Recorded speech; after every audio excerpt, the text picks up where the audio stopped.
Welcome, the anointed ones. Be careful what you whisper in the dark, because walls are snitches with long memories. Family, tonight's story isn't just drama, it's revelation. Imagine this, a group of people so confident in their wickedness they actually thought a locked room and hushed tones would protect them. They sat around a table, plotting your downfall, laughing at the idea of you ever standing tall again. But here's the twist. Someone overheard every word. Not some random gossip, not an accidental slip, but a clear, undeniable report that landed straight into the hands of the police. And let's not pretend history hasn't taught us this lesson. According to studies on human behavior, over 80% of criminal conspiracies collapse not because of complex investigations, but because somebody overheard a conversation they weren't supposed to. In other words, evil doesn't die because it's outsmarted. It dies because it can't stop talking. That's exactly what happened here. They thought they were masterminds, when really they were just loud villains in a bad movie, forgetting the microphones are always on. And just like that, the very words they used to chain you became the receipts that bound them. Stick with me, because this isn't just about exposure. It's about the divine comedy of justice. The same mouths that tried to bury you are the same mouths that dug their own graves. And trust me, you'll want to hear how this secret meeting turned from strategy session into confession booth. Number 1. They thought whispers could hide in darkness, but darkness has ears. They thought whispers could hide in darkness, but darkness has ears. That is the flaw of every secret gathering. They forget that silence is never truly silent, and privacy is never absolute. What they said in confidence was not swallowed up by the night. It was carried by it, like smoke that eventually escapes the cracks. Every word, every detail, every lie they thought was hidden was absorbed into the atmosphere and returned to the world as undeniable evidence. The irony is that these individuals believed secrecy gave them power. They assumed that because doors were closed and voices were lowered, their guilt would stay invisible. But here's the truth. Secrecy does not erase accountability. It only postpones it. Darkness has a way of storing things, and when the time comes, it releases them with a vengeance. They didn't just hold a meeting, they performed a confession without realizing it. Their mistake was in thinking they could control the narrative forever. The universe has a strange justice system, one that doesn't always need courts or lawyers to function. Sometimes all it takes is one unplanned ear, one stranger in the right place, or one divine arrangement for the truth to leak out. And when it does, it spreads faster than they ever prepared for. Their whispers turned into echoes, and those echoes turned into reports. That's when fear sets in. Not because you confronted them, but because they realized the walls they trusted betrayed them. When people gather in secret to conspire, they rarely ask themselves who else might be listening. They forget that sound does not vanish, it travels. They forget that the same darkness they hide in belongs to a creator who sees everything. And so, what they believed was their safe space became the very setting of their undoing. The silence they trusted became the witness that carried their guilt to others. There's a lesson buried in this. Evil always overestimates its ability to remain hidden. It assumes invisibility equals invincibility.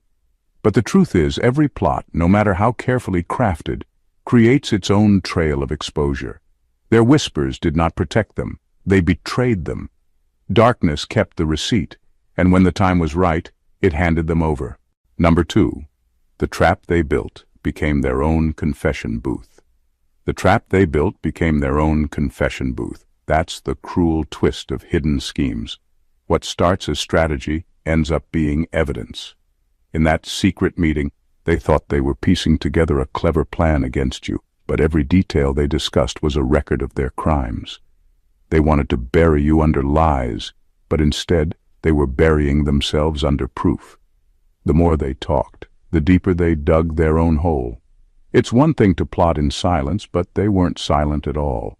They laughed, they exchanged details, they spoke with the arrogance of people who thought no one could ever hold them accountable. That arrogance blinded them to the reality that their words had weight, and once spoken, those words could not be taken back. They became confessions disguised as strategy. Every accusation they rehearsed, every manipulation they planned, every dirty trick they thought they were polishing was really them narrating the case against themselves. That's how exposure works. It doesn't always come from investigators with magnifying glasses or long interrogations. Sometimes it comes from people too confident in their own safety, forgetting that a single slip is enough to unravel years of scheming. In that moment, their meeting transformed. It stopped being about you and became about them. Their intent was laid bare, their tactics revealed, their unity fractured because each person's involvement was spelled out in undeniable terms. They were not just conspirators, they were witnesses against themselves. The beauty of this downfall is in its irony. They designed the room as a trap for you, a place where they could rehearse how to corner you. But the very act of speaking their plans out loud turned that room into their courtroom. They testified against themselves without realizing it. They offered details the police could never have dreamed of discovering on their own. In trying to weaponize their words, they made their words into weapons against themselves. That's the law of hidden evil. It doesn't just collapse, it self-destructs. They didn't need anyone to twist their stories, because their stories twisted themselves. What was meant to chain you down became the rope they tied around their own necks. The trap they built for you became the evidence that convicted them. Number 3. They never considered that silence has witnesses. They never considered that silence has witnesses. That is the arrogance of people who live by secrets. They think that if no human eye sees and no human mouth speaks, then their wrongs are erased. But silence doesn't erase, it records. The air remembers vibrations, the walls hold on to sound, and the atmosphere itself becomes a witness. What they whispered into what they thought was a void didn't vanish. It lingered, waiting for the right moment to be carried to the ears that would bring everything to light. The greatest miscalculation of these people is believing that silence is neutral.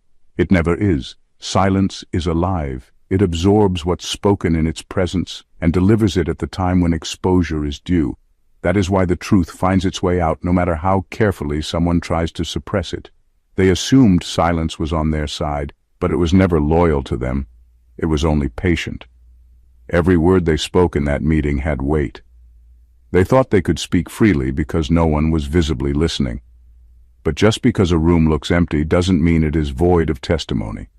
Every sound they made left a trace, and those traces aligned themselves against them. They didn't need someone to shout about what they had done. The silence they trusted did the shouting for them. That is why their crimes didn't stay hidden. There's also a deeper layer to this. Silence has a way of partnering with justice. It waits until the guilty are confident, until they believe no trace exists, and then it speaks at the worst possible time for them. The moment when exposure cuts the deepest. That's what happened here.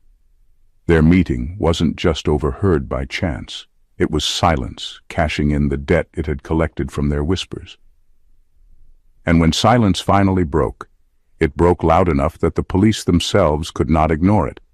They believed silence would protect them, but silence was only building a case. They believed silence meant safety, but silence was actually the witness preparing to testify. What they failed to understand is that even when no one else is in the room, there is no such thing as secrecy. Silence doesn't keep secrets, it keeps receipts, and when the time comes, those receipts are handed over in full. Number 4. Their private meeting was a public trial in disguise. Their private meeting was a public trial in disguise. They assumed closed doors meant safety, that secrecy could shield them from exposure. But what they didn't realize is that the moment they sat together to conspire, they placed themselves on trial without knowing it. Every word spoken was evidence, every agreement was testimony, and every detail became a record of guilt. They thought they were strategizing in confidence, but they were actually presenting their case to an invisible jury that sees beyond locks and walls. The problem with evil is that it never accounts for the unseen. They believed their power rested in their ability to hide. But the truth is, nothing hidden stays hidden forever. There are forces greater than human systems that record what takes place in secret. The room they trusted was not their shelter, it was their courtroom. The moment they spoke, their intent was registered, and their words became a declaration of guilt. They didn't just meet to talk about you. They met to sign their own judgment. What makes this so devastating for them is how ordinary it must have felt at first. They likely felt comfortable, even bold, speaking freely as though their plots were protected by silence. But that false sense of security turned against them. The very confidence that made them speak openly was the confidence that condemned them. They assumed their whispers dissolved into thin air, but thin air doesn't forget. It holds on to words and waits for the day those words are brought back as evidence. And that's exactly what happened. That meeting didn't end when the doors opened. It followed them. Their so-called private discussion became an open record. A messenger carried their crimes out into the light, and suddenly what they thought was safe became their downfall. It wasn't just exposure, it was judgment. The room where they conspired became the courtroom where they were tried, and their own voices became the witnesses against them. This is why secrecy is always a trap for the corrupt. Every private plot is really a public trial waiting to happen. They were not safe in that meeting. They were already standing in front of a judge they couldn't see, and the verdict was already being written against them. Number 5. They underestimated the power of the uninvited listener. They underestimated the power of the uninvited listener. For all their planning, their whispers, their supposed airtight secrecy, it only took one unexpected ear to unravel everything. That's the fragility of corruption. It doesn't need an army to expose it. Just one person who wasn't supposed to be there. A single outsider, present at the right moment, turned their fortress of secrecy into a house of cards. Years of manipulation, cover-ups, and carefully constructed lies came crashing down because someone happened to hear the truth raw and unfiltered. This is the kind of downfall that terrifies those who thrive in deception. They spend years trying to control every angle, every narrative, every possible leak. They manipulate systems, silence voices, and pressure anyone who dares to question them. Yet, the one thing they can never control is who happens to be listening when they let their guard down. One person, invisible in their eyes, became the turning point of their entire story. That person didn't need power, money, or influence. They only needed ears. What makes this exposure even more devastating is the way it destroys their illusion of control. For so long they convinced themselves they were untouchable, that their secrets were safe because the circle was tight. But power doesn't collapse from the outside. It usually falls from one crack inside the wall. That crack was the listener they didn't invite, the observer they didn't notice, the presence they dismissed. By underestimating that ear, they underestimated the entire force of truth itself. And the irony? They thought they were the hunters, circling and cornering you in secrecy. Instead, they were the prey, hunted by their own arrogance. They didn't realize that one ear could become many, and one report could multiply into official records and investigations. All it took was one witness to transfer their hidden crimes into the light of law and justice. That's the fatal flaw of those who conspire. They mistake invisibility for invincibility. They believe if they cannot be seen, they cannot be touched. But a single listener proved otherwise. One uninvited presence dismantled their empire of whispers, leaving them exposed, fragile, and powerless against the very truth they thought they had buried forever. Number 6. Evil's confidence is always its downfall.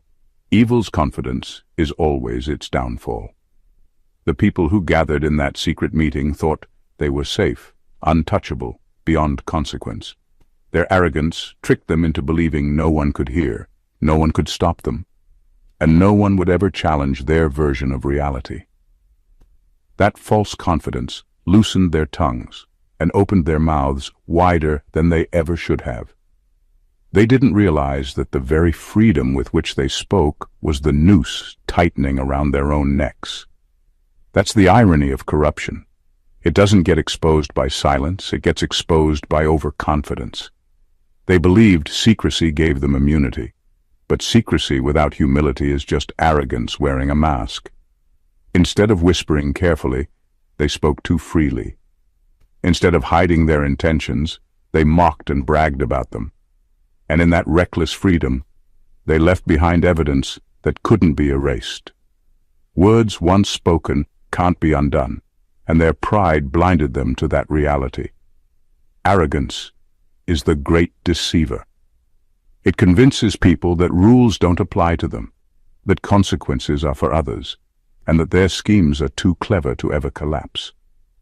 But history, both personal and global, proves over and over that arrogance is not protection. It's exposure waiting to happen. They didn't fall because someone cornered them. They fell because they cornered themselves. They didn't collapse because their enemies were stronger.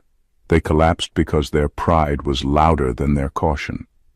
What makes this downfall sting even more for them is that it was preventable. They could have stayed quiet. They could have hidden longer. But arrogance always pushes for more. It pushes people to talk when they should stay silent, to boast when they should remain cautious, to laugh when they should tremble. That's exactly what happened. Their pride made them believe they were in control, when in reality, pride had already signed their destruction. And that is the truth about evil. It always carries within it the seed of its own ruin. They thought they were untouchable, but that very thought was their undoing. Confidence without conscience is not strength. It's suicide in slow motion. They didn't lose because someone was smarter than them. They lost because arrogance blinded them to the fact that every careless word was evidence, and evidence always finds its way home. Number 7. Their meeting proved they were terrified of your innocence. Their meeting proved they were terrified of your innocence. Think about it. If you were really guilty, if their accusations against you held even a shred of truth, why would they need to gather in the shadows, behind closed doors, carefully coordinating their stories? Why would they need to rehearse lies and invent strategies? Genuine guilt doesn't require rehearsals. It exposes itself naturally. The fact that they had to scheme so hard is the clearest proof that what they feared wasn't your wrongdoing, but your innocence. Innocence is a dangerous weapon to those who thrive on manipulation. It doesn't crumble under interrogation. It doesn't slip under pressure, and it doesn't leave stains they can point to. Innocence forces liars to overwork themselves, to bend rules, to twist narratives, to silence truths. And that is exactly what their meeting revealed. They weren't confident in the evidence they had against you because there was none. Their only option was to create illusions, and illusions require constant maintenance. The fact that they needed secrecy exposes just how weak their case truly was. If the truth had been on their side, they would have had no reason to whisper. They would have stood boldly, openly, with facts that could not be shaken. But the moment you see people ducking into corners, controlling narratives, and plotting in whispers, it becomes obvious. They are not defending truth, they are defending lies. And lies cannot survive sunlight. What makes this even more powerful is that your innocence didn't just frustrate them, it terrified them. Innocence dismantles lies without effort. It makes conspirators panic because it doesn't need a defense team. It is its own defense. That's why they had to coordinate. They weren't confident you'd collapse under pressure, so they tried to build a pressure strong enough to bury you, but even then the weight of their schemes couldn't overpower the strength of a clean record. Their meeting, in truth, was not about you being dangerous because of guilt. It was about you being unstoppable because of innocence. They needed to manipulate systems, twist laws, and rehearse lies just to create the illusion of credibility. That's why the exposure of their meeting is so devastating. It didn't just uncover their crimes, it revealed their deepest fear. And that fear was never your failure. It was always your innocence. Number 8. They turned conspiracy into criminal records. They turned conspiracy into criminal records. What they thought was just a private exchange of strategies became a paper trail without paper, a living record of their own corruption. Every plot they laid out, every lie they rehearsed, every scheme they tried to polish wasn't just talk, it was evidence. Words are not weightless. They carry force, and once spoken, they cannot be unsaid. In that secret room, they weren't just conspiring. They were dictating the transcripts of their own indictment. This is the part that exposes their foolishness. For so long, they believed they were erasing your credibility, but in truth they were scripting their own downfall. They thought they were in control of the narrative, when really the narrative was recording them. Instead of burying you, they were leaving receipts of their own guilt. And when those words leaked out, they transformed from whispers into legally recognizable proof. Their conspiracy mutated into documentation strong enough to stand in a courtroom. That's how arrogance works. It blinds people into thinking their words are safe just because no pen is moving and no recorder is in sight. But time and again, history shows that spoken conspiracies are just as dangerous as written ones, because sound carries memory. Somebody always hears. Somebody always remembers. And eventually, those words get repeated, retold, and solidified into statements that no one can deny. They believed they were too clever to leave a trace, but their mouths betrayed them. This is the irony. They worked so hard to paint you guilty, but all their energy only proved themselves guilty. Every detail they shared became self-incrimination. Every plan became an entry in the record. Every laugh at your expense became another nail in their coffin. They didn't just speak carelessly, they spoke recklessly, not realizing that their so-called private meeting would end up being more damning than any external investigation. What they underestimated is that truth doesn't always need a detective. It often waits for arrogance to speak too much. That's exactly what happened. Their conspiracy collapsed not because someone forced it open, but because they couldn't resist talking. And in the end, those careless words didn't just expose them, they convicted them. Their attempt to destroy you was nothing more than their own voices documenting their crimes. Number 9. Secrecy is never protection, only delay. Secrecy is never protection, only delay. They walked into that room convinced that shutting doors meant shutting out accountability. To them, secrecy was a shield, something that could cover their lies and keep their crimes insulated. But what they didn't understand is that secrecy doesn't protect, it only stretches time. It creates an illusion of safety, not the reality of it. All it really does is delay the inevitable moment when truth breaks through.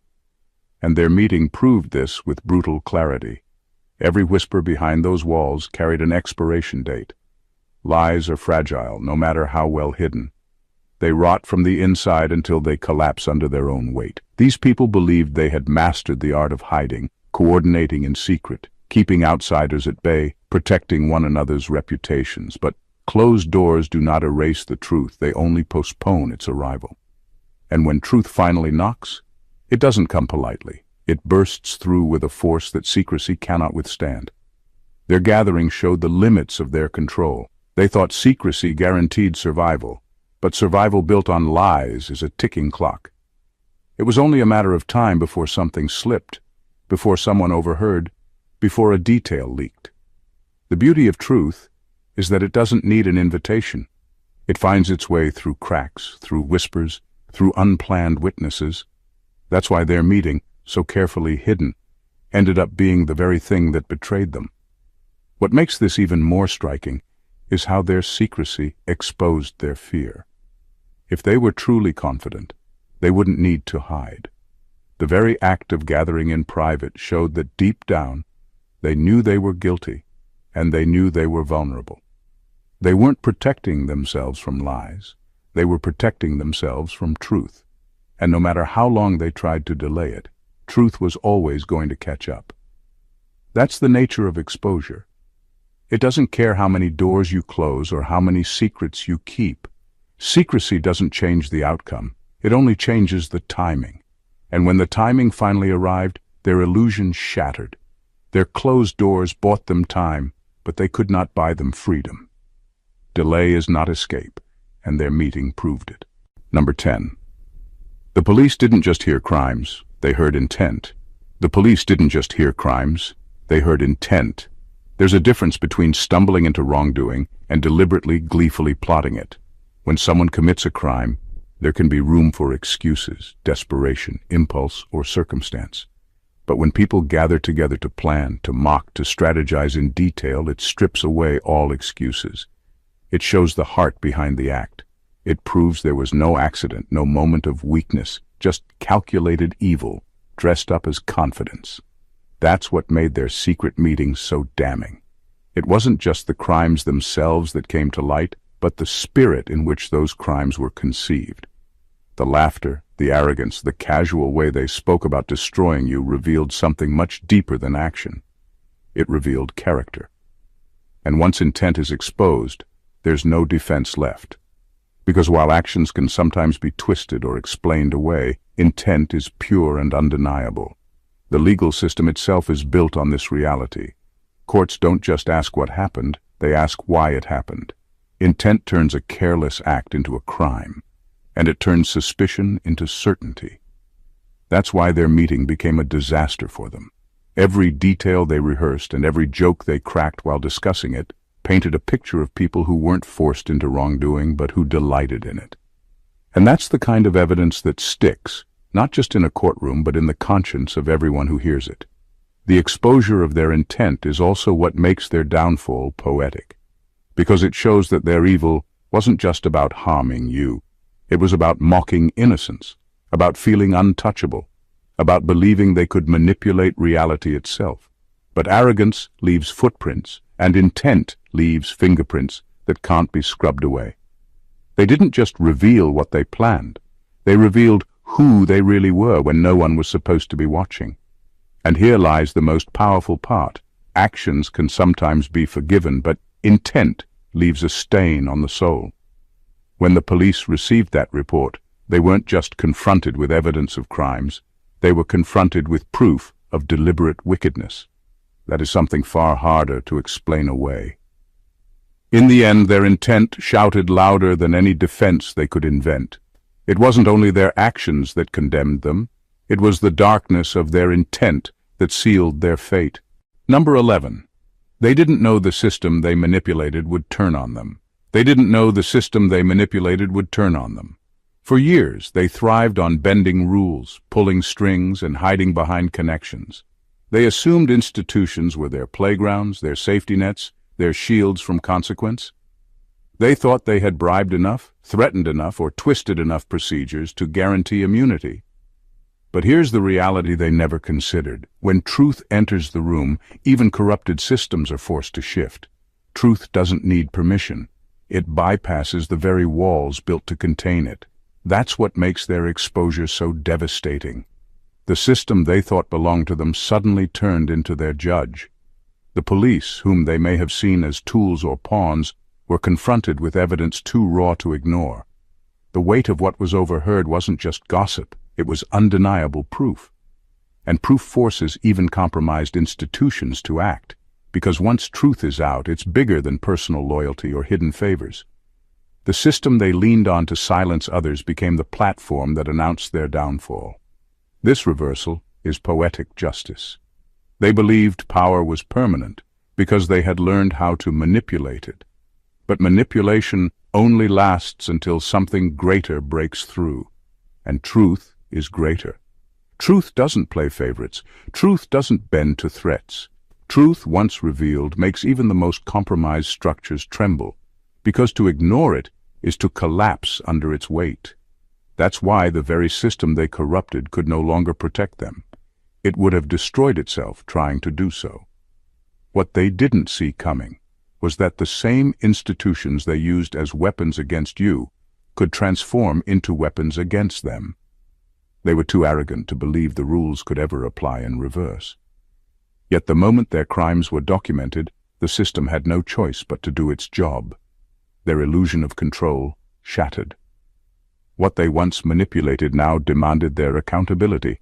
That's the irony of corruption. It always eats its own. They thought the system would forever be theirs to command, but the system turned into the very stage where their guilt was displayed. They forgot that no matter how much you bend the truth has a way of snapping back.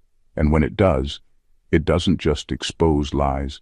It flips the entire system against those who once thought they owned it. Number 12. Exposure isn't just legal, it's spiritual. Exposure isn't just legal, it's spiritual. The moment their words slipped into the wrong ears, it stopped being a simple matter of evidence and became something far greater. Yes, what was overheard could be written into police reports, dissected in courtrooms, and used to prove crimes beyond denial. But the deeper reality is that this exposure was a form of judgment. It was proof that higher forces had stepped in, that justice had risen above their games, and declared enough. For so long, they believed they were getting away with everything. They mistook silence for approval, and delay for escape. They thought because they could bend human systems, they could escape all systems. But the moment those whispers leaked out, it became clear. They were never as hidden as they believed. The exposure didn't just reveal their crimes to people, it revealed their corruption to the spiritual order that governs all things. It showed that injustice, no matter how carefully hidden, never goes unnoticed. That is the weight of what happened. A secret conversation turned into a public verdict, not just because someone overheard, but because it was time for accountability. There are moments in life when events stop being coincidence and start being orchestration. The timing, the positioning, the way their arrogance collided with truth. All of it reveals a larger hand at work. That's why this moment is more than legal. It's divine intervention. And this is where the impact cuts even deeper. Legal consequences may punish actions, but spiritual exposure punishes the illusion of control. They didn't just lose protection in the eyes of law. They lost the covering they thought shielded them from consequence. It was a stripping away, a pulling back of every false layer they had built, leaving them bare in front of justice that cannot be bribed or silenced. What was overheard was more than incriminating words. It was a revelation that no system of lies lasts forever, and no injustice remains invisible. Higher forces allowed that moment to unfold to prove a point. Corruption may delay justice, but it cannot deny it. Their downfall wasn't only the result of human ears. It was the echo of divine judgment, making sure the truth could no longer be hidden. Number 13. The plot against you became the plot that doomed them. The plot against you became the plot that doomed them. They walked into that meeting with one agenda: how to strip you of credibility, how to tarnish your name, how to make sure you never stood tall again. They believed the walls would protect their schemes, and that their whispers would bind you in chains you could never break. But what they didn't realize was that in plotting your downfall, they were writing the script for their own collapse. The same meeting designed to bury you became the seed of their undoing. This is the great irony of evil. It always circles back on itself. Every detail they shared, every lie they rehearsed, every laugh they had at your expense was not fuel for your destruction, but ammunition for theirs. What was meant to weaken you ended up strengthening your position. What was meant to erase you became the undeniable proof that exposed them. They thought they were clever conspirators, but in truth they were architects of their own demise. The beauty of this reversal is how it stripped them of control. For so long they convinced themselves they had the upper hand. They thought you were vulnerable, powerless against their coordinated lies.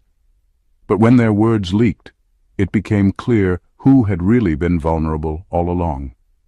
You didn't need to outmaneuver them. They destroyed themselves by the sheer weight of their own arrogance. They put their credibility on trial, not yours, and the fallout wasn't small. It wasn't just that their plot failed, it reversed. The exposure didn't just neutralize their attack, it flipped the entire narrative. You survived untouched, while their empire of lies collapsed under the evidence they created with their own mouths. They underestimated how fragile deception really is. A single leak was enough to topple what they had built for years, and once it crumbled, there was no rebuilding. That's why this moment is so powerful. Their conspiracy didn't just fail, it backfired. It secured your survival while dismantling everything they thought made them untouchable. Their empire wasn't undone by outsiders, but by the very plans they thought would secure its future. In trying to destroy you, they destroyed themselves. And that is the unbreakable law of corruption. The pit they dug for you became the grave they fell into. Number 14. Their fear wasn't that you'd fight back. It was that truth would speak without you. Their fear wasn't that you'd fight back. It was that truth would speak without you. They weren't losing sleep because of your strength, your resources, or even your ability to defend yourself. What unsettled them was something far more terrifying: the possibility that truth, left unguarded, would surface on its own. Truth doesn't need a lawyer, a stage, or even your presence. It carries its own voice, undeniable and unshakable.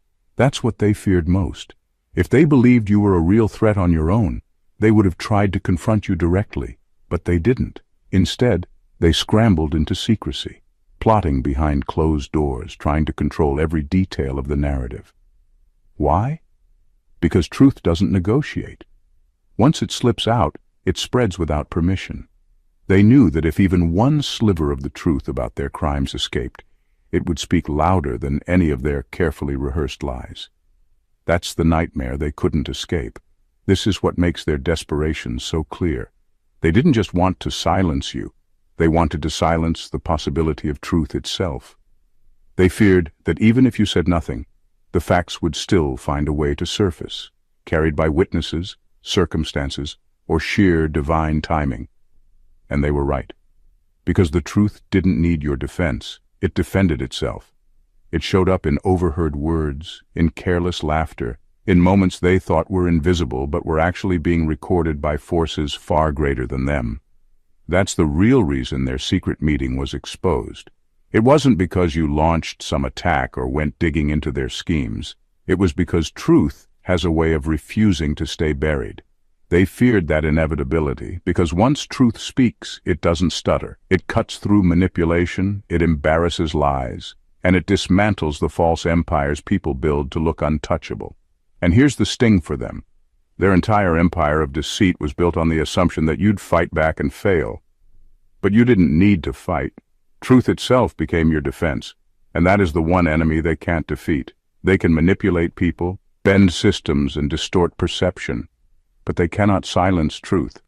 Their fear was never really you. Their fear was that truth would speak without you, and when it did, it spoke louder than they ever could. In the end, their carefully constructed world of lies, manipulation, and secrecy crumbled under the weight of its own arrogance. Every plot they crafted, every whisper meant to destroy you, every strategy designed to erase your credibility, became evidence of their guilt. What they thought was safety behind closed doors became their courtroom, their trap, their undoing. Their arrogance, their overconfidence, their underestimation of truth, and the single ears that overheard their schemes all combined to turn their conspiracy into their own downfall. They weren't just exposed, they were revealed. Not only legally, but spiritually, morally, and undeniably. Their fear, their panic, and their collapse didn't come because of what you did, but because truth itself demanded justice. The very forces they tried to manipulate, the systems they thought were pliable, and the walls they trusted all turned against them. Every word they spoke became a witness, every secret meeting a public trial, and every plan to destroy you a blueprint for their own destruction. You didn't have to fight. You didn't even have to defend yourself. Your innocence, the unstoppable voice of truth, and the inevitability of justice carried you through.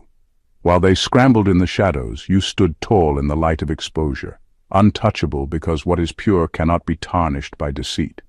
Their empire of manipulation collapsed, and their arrogance left them powerless before a world that finally saw the truth. This isn't just a story of exposure. It's a testament to the unstoppable nature of truth, the inevitability of justice, and the power of innocence over conspiracy. What they tried to bury became the very force that unearthed them. Their whispers of destruction became the echoes that condemned them. And in the end, while they fell, you emerged not just unscathed, but victorious, proof that no scheme against truth can ever succeed. Stand in that victory, because their collapse isn't just their punishment, it's your undeniable testament.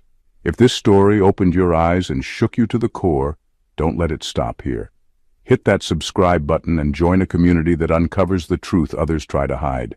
Smash that like to show your support and let the world know you stand with justice. Drop a comment below to share your thoughts, experiences, or reactions. Your voice matters and could spark the next revelation.